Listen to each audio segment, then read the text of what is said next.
So, what's good, everybody?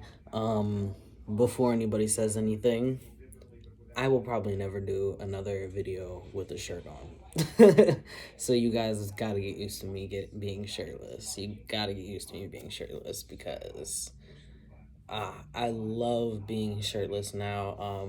My scars, they're visible, but I honestly just had somebody come to the door for something and he had on shades, so he didn't really probably look, but he still addressed me as sir and man, and it made me feel a lot better because that made me realize that if you look at my chest, you can't really tell I have scars unless you really, really look at my chest or have been in front of me for a little while. So it's not that noticeable. I love it. So get used to it. Anyways, the main topic of this whole video. Um, I always had this question, and a lot of trans guys have this question. Hysto versus top surgery. Which one is rougher? Which one is rougher to get over, like as far as healing, how the healing time, all that stuff. So I wanted to explain a couple things.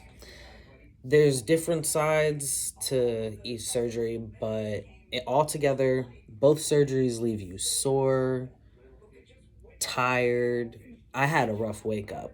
With my hysterectomy, I woke up screaming, whimpering, and kicking because I was in so much pain, to be honest. And with top surgery, I woke up violently shaking because I think I was very cold and also in shock from waking up. So, not gonna lie, I had a rough wake up for both. But altogether, they both leave you sore and tired and a little messed up from the anesthesia. Um, but for me, both of them were worth it. I no longer have periods and I no longer have a chest. So, I'm happy with both results, the end result of both.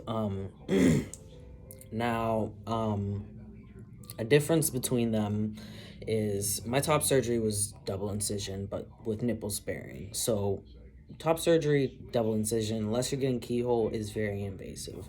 It's just going to be. It's no getting around the invasive part of it. You have to literally cut things out and cut off the extra skin. So, it's invasive versus a laparoscopic hysterectomy that's vaginally assisted that you can get and have just three little incisions instead of a whole line, or a whole two lines. But my laparoscopic hysterectomy, the only downside to that was I had to get a fourth incision. I was supposed to get three. I was supposed to get one right here, and right here. But instead, I got them right here, right here, right here, and one right here because I had so much endometriosis, they had to remove it and go lower.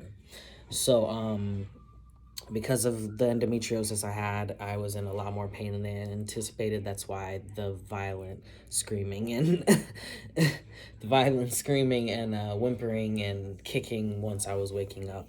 They gave me pain meds pretty much as soon as I was a little coherent because how bad it was. So I was fine. It was a little traumatic, not gonna lie, but the point is minimally invasive. Hysterectomies are minimally invasive. So it's two different types of surgeries. You can't really compare the pain. Um, it's hard to compare the pain. So if somebody was to ask me hysterectomy versus top surgery, which was more painful, honestly, top surgery was more painful. Which was more rough, top surgery, obviously. But the hysterectomy comes very close to the roughness of healing, and both of them make it hard to use your stomach muscles, and then top makes it hard to use your chest muscles. And I had a bad UTI with my hysterectomy because there's a chance of that because they have to put a catheter in, I'm pretty sure, every time they do a hysterectomy. I think my bladder was so full from anxiety, I didn't realize that my bladder was full going into surgery, so they said they had to drain it with a catheter. That gave me a 2-week long UTI, which was freaking lovely. It was actually really bad, and it was very hard to recover from because it took 2 rounds of antibiotics to get rid of it. But yeah, so my UTI, I had endometriosis, 4 incisions.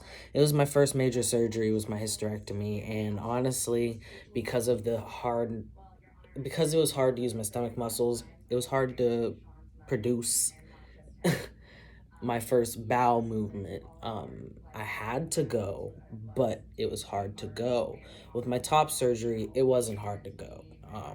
It was still a little restrictive, but I went a little faster. It took me about 2 weeks to pass my first bowel movement after my hysterectomy. It took me about a week to pass my first bowel movement after um, top, and I am actually allergic to docosate sodium tacholase. So stool softeners, I'm allergic to them. They make me vomit. Well, I have an intolerance to them. They make me vomit. So I don't take the stool softeners after surgery, so it takes me a while. I actually did a little bit of Miralax the second time, so that might have helped things along with my top surgery. But with top surgery, I also had complications. I developed a seroma on this side. You can still see it. This side is a little flatter. This side is a little more pudgy on the side. It's a seroma. It's still healing up. It was worse, but it was terrible to get drained. Don't let that scare you, because I've heard guys say, oh, why was yours so painful? Because mine was painless, getting your seroma aspirated or drained. Um, I had to get mine drained, and I believe what happened with me was the lidocaine failed due to anxiety and my tolerance to pain medications and different medications. Usually they stick you with a needle of lidocaine, and then they stick another needle in that hole to aspirate or drain out the fluid. They took about 10 cc's or whatever the measurement is of fluid out of mine and tested it. It wasn't infected or anything like that, and they let the rest go because there wasn't enough to drain. I just had to heal up, and I still am healing up. But it was very painful. The lidocaine must have failed because I felt every freaking thing. I was screaming. I was screaming afterwards for a couple of minutes, and they literally had to hold my hands and like calm me down because it hurt so freaking bad. But for the most part, I've heard they're painless to drain seromas.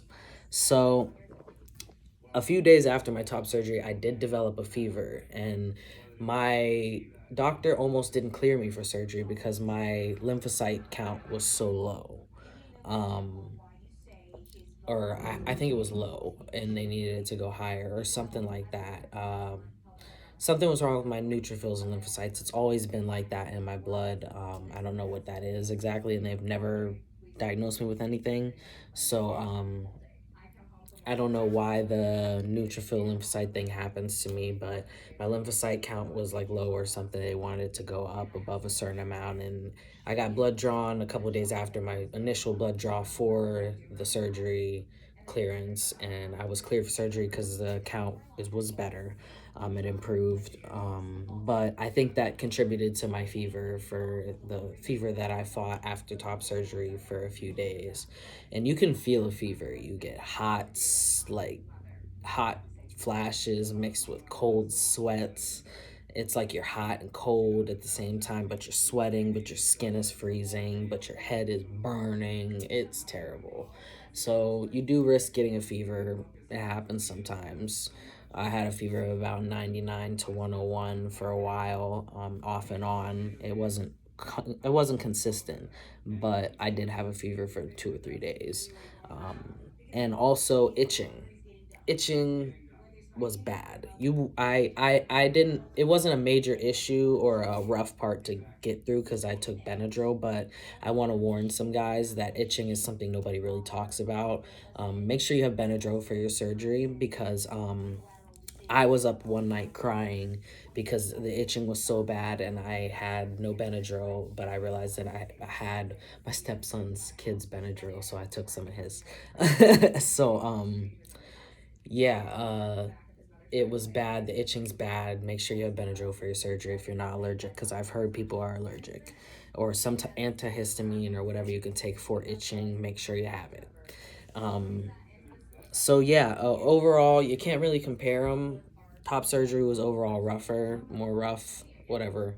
Um, Top surgery was overall the roughest to get over, the roughest to get through, and the most painful. But the complications from my hysterectomy were worse. I gotta say, the complications from comparing the two, the hysterectomy was worse because UTI on its own was the most painful thing besides getting my seroma drained. That happened during both of those surgeries. So yeah, I just want to say good luck to anybody getting top surgery in the future who's watching this because they're researching top surgery. I'm sorry it was such a long video. If you paid attention, thank you. But if you are scared of your top surgery, and if you have nerve issues, like you're nervous about your top surgery, talk to your anesthesiologist. I've learned that that is always my best friend when I get surgeries. I've had at least 3 surgeries and I've been under at least like 6 times for 2 colonoscopies and an endoscopy. So yeah, I've been under quite a bit. I've had to talk to a lot of anesthesiologists, and they're very sensitive people. They put you at ease. They tell you like it is, though, but they can give you something for nerves as well, and they help you through everything. So, like I said, good luck. Thank you if you watched through this whole video. Just trying to give some tips and share information and document my journey. That's it. Peace.